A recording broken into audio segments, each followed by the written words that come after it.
Penalização a céu aberto é polícia por todos os espaços, mas não necessariamente polícia fardada ou a corporação policial, embora seja também. A prática de penalização é o que faz com que a conduta das pessoas, sejam elas ligadas à corporação policial ou não, agirem como polícia. E agirem como polícia de que maneira? Cuidando, mas também distribuindo penalizações de maneira a conter a ordem no espaço e na relação entre as pessoas.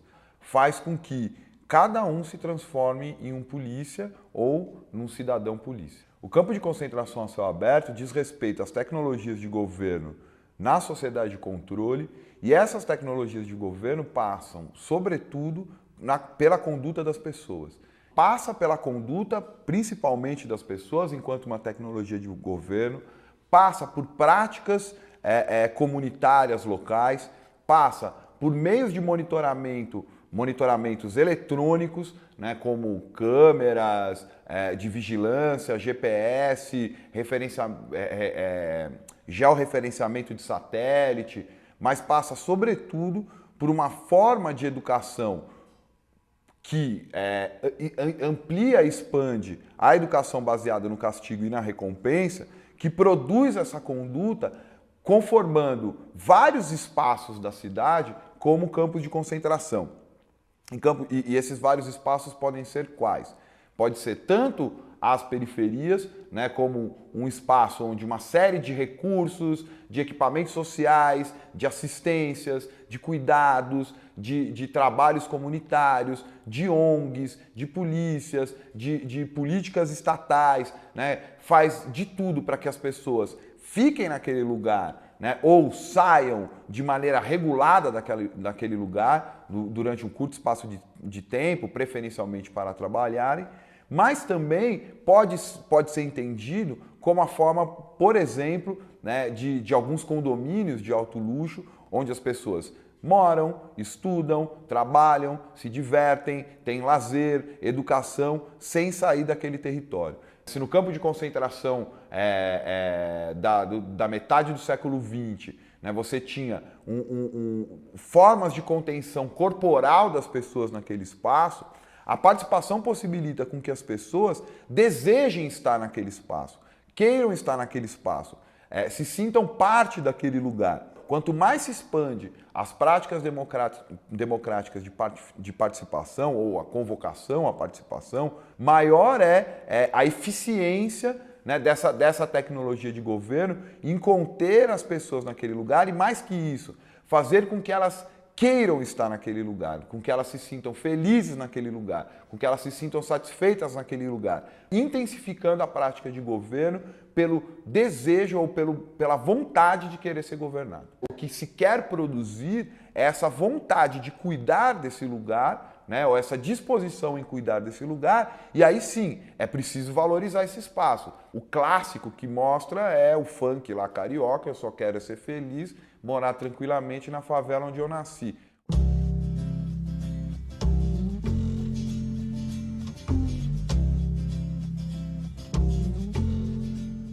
Não se trata da composição espacial enquanto entorno físico, mas se trata, e aí é uma referência muito grande na noção de poder pastoral, de produzir com essa tecnologia de governo uma certa sociabilidade e mesmo parecendo antinômico com a participação e com a democracia, é preciso dizer, trata-se da produção de uma sociabilidade autoritária, onde é preciso criar um ambiente seguro, ou seja, onde as pessoas vão andar e se sentir tranquilas em relação a possíveis riscos que possam acometê-las, mas também um ambiente onde se sinta entre as pessoas essa disposição em melhorar o lugar. Claro, tanto a melhoria nunca chega ao fim, como a segurança nunca é tão segura. Alguma coisa sempre quebra essa relação, né? Talvez a gente estava conversando hoje à tarde, enfim, eu acho muito significativo a experiência das UPPs com o que aconteceu durante as jornadas de junho do caso Amarildo. Né? Ele quebrou uma relação que até então mostrava a UPP como uma grande solução da chamada política pública, que é polícia, né? A política social como polícia, enquanto uma grande solução para aquele espaço, e explicitou que todo mundo sabia, ou trouxe à tona um segredo de polichinelo, que era: as unidades de política pacificadora são unidades de tortura análogas às unidades de tortura dos chefes do tráfico que antes ocupavam aqueles lugares. Agora, o que é maluco nessa história toda é que, precisamente porque a ideia de segurança, a ideia de melhoria se mantém, o que se pensa? Não. Vamos então melhorar a UPP, vamos então corrigir os desvios da conduta dos policiais, vamos então tornar essa forma de atendimento da comunidade mais democrática, porque aí sim, uma hora, um dia, em algum momento, encontraremos a forma melhor e mais segura de viver nesse ambiente que é o campo de concentração a céu aberto. Então, o cidadão polícia, ele não só, não diria assim que ele se alinha ao Estado enquanto polícia, mas na verdade ele aparece, ele se configura como uma conduta complementar ao que o Estado já fazia até então. Por quê? Na tecnologia do campo de concentração a céu aberto, é preciso que o sujeito se responsabilize pela conduta dele e dos outros. Então, eu diria que até uma expansão no campo do governo. Se fala em direitos humanos e aí, sei lá, produz-se uma intervenção humanitária na Líbia ou na Síria porque lá se desrespeita os direitos humanos.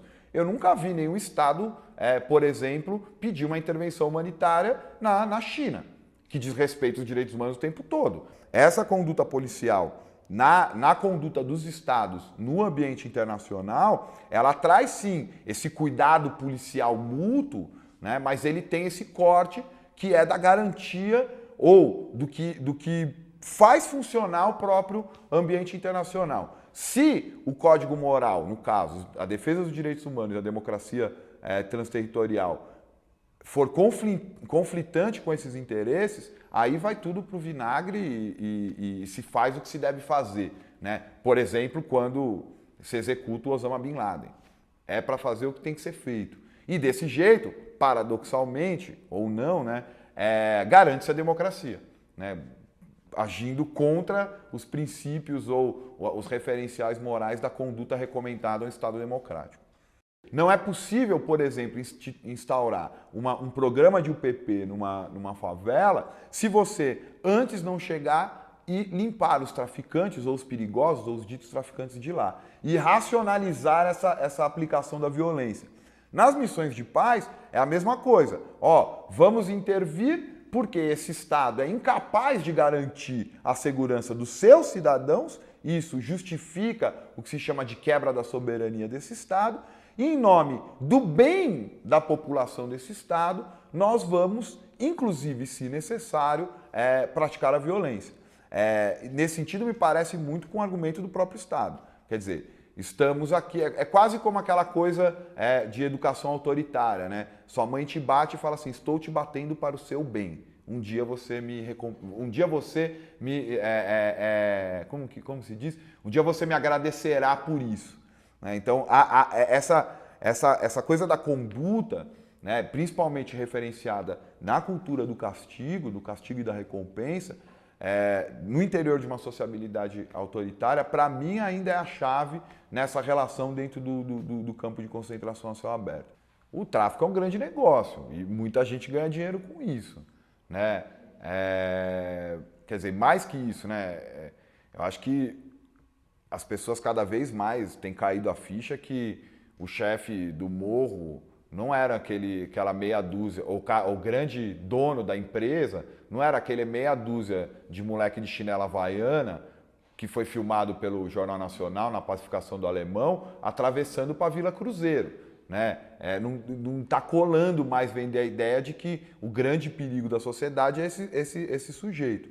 No Uruguai, o processo de legalização ou de descriminalização da maconha passa diretamente pelo controle estatal da produção, né? É uma espécie de legalização planificada, no qual o Estado assume para si oferecer um risco à saúde do seu cidadão.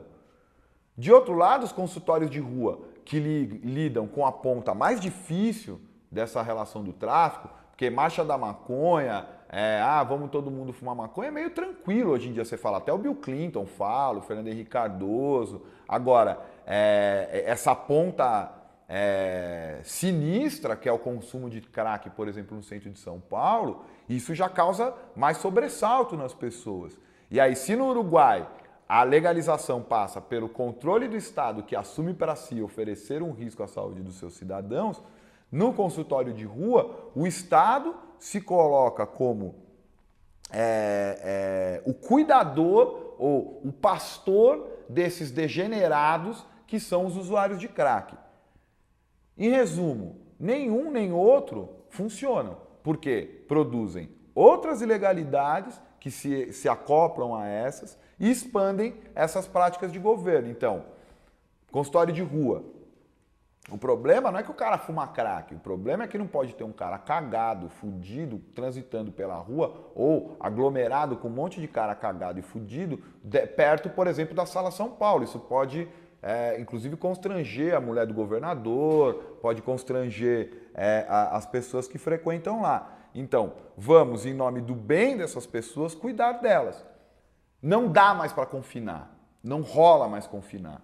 Então vamos criar consultório de rua, a gente vai até elas, cuidar para que elas saiam desse caminho do mal. É curioso, né?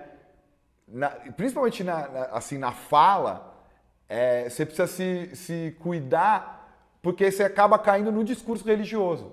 Se trata de uma operacionalização de uma espécie de poder pastoral. Salvar aquelas almas que se desgarraram e trazê-las para o convívio pacífico, seguro, limpo e honesto.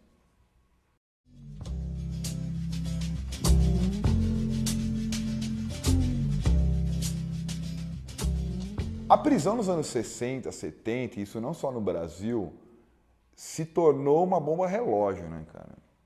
Não estava dando mais assim para manter aquela gente confinada ali. Você pega as diversas rebeliões que você tem nos anos 80, na FEBEM, se você pensa que o abolicionismo penal emerge também nos anos 60, 70, a prisão estava começando, quer dizer, de solução universal, lá na metade do século XIX, ela estava começando a se tornar um perigo político, a própria prisão. E aí, nessa passagem de uma tecnologia disciplinar para uma tecnologia de controle, né, ou para uma tecnologia de governo, você precisa, primeiro, distender esses muros, porque essa concentração começa a ficar perigosa, sem levar à falência da própria forma de prisão, né, da própria prisão prédio. Né, você precisa manter o confinamento, é preciso que exista confinamento, mas como você precisa também dar uma resposta ao que a prisão sempre se propôs, mas se alimentou da própria incapacidade de cumprir essa promessa, que era da ideia de ressocialização, de regeneração de quem era levado para o interior dela, você precisava dar respostas que combinassem ou que complementassem essa forma de contenção. Então, por exemplo, né, a FEBEM, nos anos 80 até o final, começo dos anos 90, tem um monte de rebelião, os moleques tacam fogo em tudo, eles sobem no telhado e tacam fogo em colchão e tal. Não dá para existir aquilo. Até porque, né, qualquer um que tem um pouco a memória aí de 15, até menos, 12, 13 anos, vê uma molecada em cima do telhado, mesmo na televisão, tacando fogo em tudo, é altamente tentador. Isso tem um efeito muito interessante do ponto de vista político, até porque, para uma criança que não tem muito noção do que está vendo, o prédio da FEBEM é muito parecido com o prédio da escola onde ela estudava. Então, você começa a ver assim, os moleques tacando fogo em cima do telhado da FEBEM. Pode ser que ele queira também fazer isso na escola onde ele frequenta. Então tem que conter isso. Claro que você tem toda a entrada do discurso de direitos humanos, há um tratamento desumano com os presos, tal, e de redução desse encarceramento. Aí vem a ideia de pena alternativa, quer dizer, pena alternativa para o sistema adulto. Antes você já tinha, inclusive, e aí é bem comecinho dos anos 90 mesmo, que é o ECA, a ideia de liberdade assistida. No primeiro momento, muita gente, sinceramente, vai acreditar nisso como uma alternativa à prisão, né? Mas se tornou, como é o nome que leva a lei mesmo, em uma prisão alternativa. Também a prisão passa a ser um lugar que vira alvo de melhorias, né? Então, né, você vai instituindo coisas como visita íntima, você vai instituindo garantias de direitos fundamentais, a ponto de chegar, por exemplo, Carandiru, um pouco antes de ser demolido, você tem várias reportagens e livros, reportagens que falam sobre isso, um especial que é o Cobras e Lagartos, que conta a origem do PCC, os caras chamavam Carandiru de Gozolândia. Eles chamavam de Gozolândia, era um lugar tranquilo para eles viverem. Tinha droga, tinha puta, tinha rapaziada toda lá dentro. A prisão não era mais um lugar a ser temido, pelo menos no interior desse circuito da delinquência, né? Ou do que se chama de delinquência, do que se forma como delinquência. Então, você dá uma solução para isso que num determinado momento parecia que ia quebrar, né? Aliás, eu acho, né, para não ficar num papo muito teórico, esse é o grande erro, por exemplo, da leitura. Se eu não me engano, eu não sei se é bem ali que eu li, mas se eu não me engano, foi no Luc Vacan, quando ele diz assim, o Foucault acreditou que a prisão ia acabar nos anos 70 e agora a minha pesquisa veio nos anos 90 mostrar que ele estava errado. Não, o que o Vacan não entendeu é que no momento em que você tem o JIP, o abolicionismo penal, a prisão de fato estava para explodir. O grande lance foi que quando você começa a introduzir melhorias no interior da prisão e alternativas de penalização fora da prisão, você desata o nó político do problema. Então você elastifica a prisão prédio, cria a possibilidade de penalização fora e garante a continuidade da prisão, que é importante não como prédio, mas como princípio de que se o sujeito sai da linha, ele vai ser punido. Ele vai parar na prisão ou, no mínimo, ele vai cumprir uma prestação de serviço à comunidade. Esse processo de elastificação, né, com penas alternativas, com prisão a céu aberto, com penalização a céu aberto, combinado com a melhoria do interior da prisão, salvou a prisão enquanto princípio moral de castigo.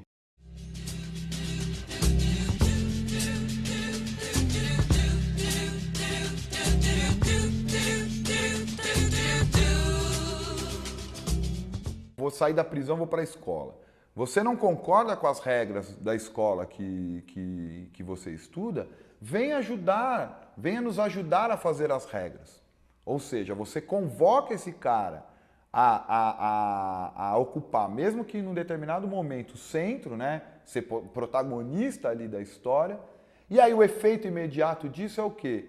Ele passa a cuidar da escola ou das relações no interior da escola como se ele fosse a autoridade daquele lugar. Ou seja, você tem já um primeiro momento de uma educação para o cara se tornar um cidadão polícia, por essa ideia do protagonismo juvenil. Quer dizer, venha participar, né, participe conosco, nos ajude a fazer as regras, e aí se um dia ele transgredir essas regras, o próprio colega dele vai dizer assim, olha, você está transgredindo a regra que você mesmo criou, você não está respeitando o que foi acordado aqui coletivamente.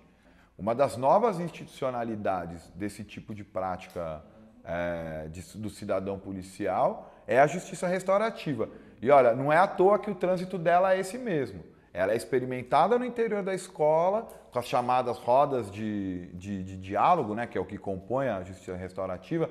Você tem um problema, traz para ser discutido por todos os chamados envolvidos nesse problema.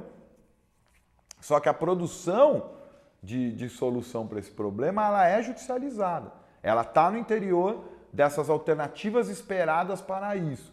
O que está em torno dos objetivos do milênio, né? Redução da miséria, redução da violência, combate a determinadas doenças, cuidados especiais voltados para gerações futuras. E isso produz o quê? Produz conforto. conforto e conformismo. Eu só não diria que isso é infalível, né? Talvez seja um pouco otimismo da minha parte, mas esse futuro melhor, ele é tão pasmaceira, ele é tão tedioso, que me parece que é daí que pode produzir ou que pode emergir alguma revolta.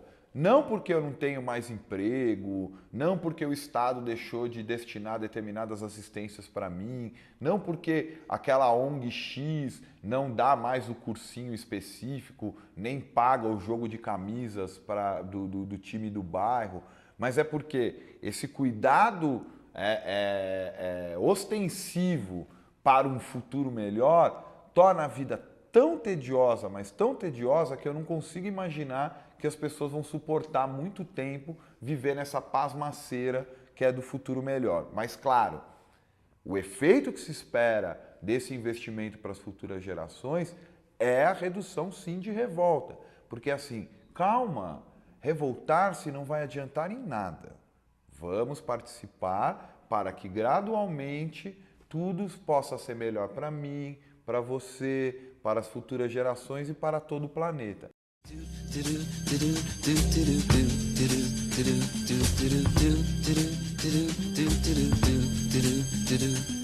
Do mesmo jeito que a pena alternativa salvou a prisão enquanto princípio moral, enquanto instituição, enquanto prédio da implosão, a política alternativa também está salvando a política da sua implosão, principalmente na Europa, depois da crise, os jovens preocupados com a perda de direitos sociais, né, modificação de leis como do primeiro emprego na França, né, toda a mobilização do 15M, os indignados na Espanha, estava em torno de assim, olha, os políticos não nos representam, os partidos políticos não cuidam mais dos nossos interesses, que é o princípio elementar da representação política, então vamos passar a atuar de maneira alternativa e independente. Só que o Estado continua sendo ainda a categoria do entendimento para essas pessoas. Essa conduta apolítica e essa conduta apartidária é o que está renovando a prática política, não só dos partidos, mas de outras formas de fazer política hoje em dia. Nesse sentido, o que rompe, o que atravessa tudo isso claro, se é uma conduta, uma nova conduta, é uma atitude, a atitude de revolta que nas jornadas de junho em São Paulo apareceu com a tática Black Bloc, né, que não estava nem aí para o que estava se reivindicando, não estava nem aí para quais eram as forças que estavam em jogo, atiraram para tudo quanto é lado, enfrentaram fisicamente a polícia, forçaram as portas das instituições de representação e, ao invés de estarem atrelados ao apartidarismo ou a uma conduta que possa se chamar de apolítica, se posicionaram claramente como antipolíticos, né? Como uma atitude antipolítica, porque entende que a política, seja ela a política oficial, seja ela a política alternativa, é modernamente a forma, a tecnologia que se dá a forma de praticar o governo nas sociedades modernas. Não é à toa que o próprio termo antipolítica não foi inventado agora. Os anarquistas falam isso desde a metade do século XIX, desde os idos de 1840. No meio dessa pasmaceira dos protestos e das marchas, o que é interessante é essa revolta que aparece e que precisamente ninguém consegue prever. Foram os Black Blocs aqui no Brasil, em junho, são as Pussy Riots diante do governo do Putin na Rússia, são as células de fogo na Grécia, que vão além do que os cocoloforos colocaram como uma antipolítica, quer dizer, questionando a própria política entre os anarquistas, né? Acho que, para mim, a característica mais decisiva das células de fogo na Grécia é essa, né? Questionar como que os anarquistas também fazem política por meio dos seus grupos de afinidade, por meio das suas negociações pontuais com outras forças de esquerda, com forças alternativas, com investimento, às vezes, em programas específicos junto à comunidade. Então, acho que o Black Bloc, as Pussy Riots e as Células de Fogo, embora sejam práticas diferentes, muito diferentes entre si, tem essa potência da antipolítica na medida em que ela questiona não só o que está posto, mas a maneira como se enfrenta e se combate o que está posto. Enquanto os Black Blocs atacam propriedades diretamente, postos policiais, bancos, carros da polícia, enquanto a conspiração das células fogo explode tribunais, explode dependências da prisão na Grécia, explode bancos também, como o caso mais conhecido que foi a explosão do Banco Marfim na Grécia, e deliberadamente o fazem de maneira a não ferir as pessoas, a polícia joga gás lacrimogênio, bomba de efeito moral, bala de borracha, bala de verdade, cacetete, escudo. Então, para mim, às vezes é até difícil, assim, porque é tão óbvio que a violência é a prática preferencial do Estado, que quando eu ouço as pessoas falarem assim, nossa, que absurdo esses bárbaros violentos, eu me pergunto se das duas uma, ou eu ou a pessoa que está falando isso está maluca ou cega. Além da própria atitude em si deles ser muito firme, muito empolgante, muito interessante, afirmar essa revolta contra as tecnologias de governo, eles também acabam tendo como um outro efeito da prática deles esclarecer como as forças estão dispostas. Né? A revolta muitas vezes é insuportável até mesmo para os anarquistas.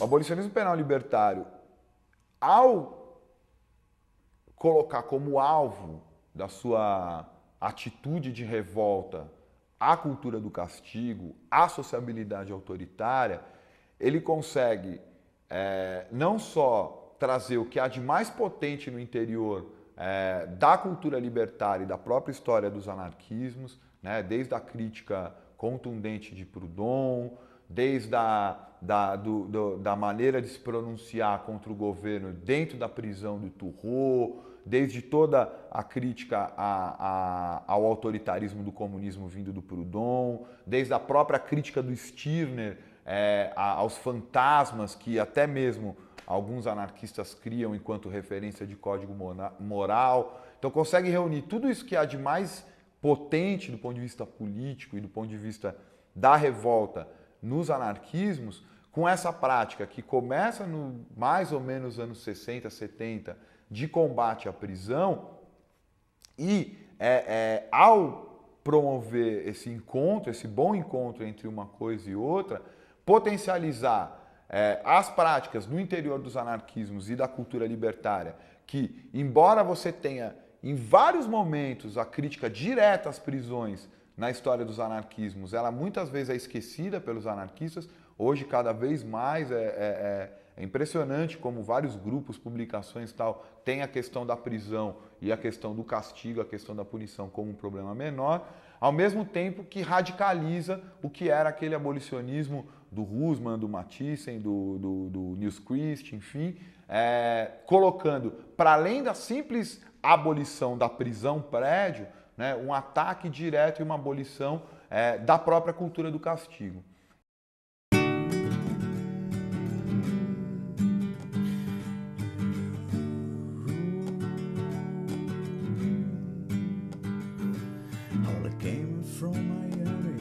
FLA. Hitchhiked away across the USA. Blonde had eyebrows on the way. Shake her legs, then weave all the sheet. She says, hey babe, take a walk on the wild side. I said, hey honey, take a walk on the wild side.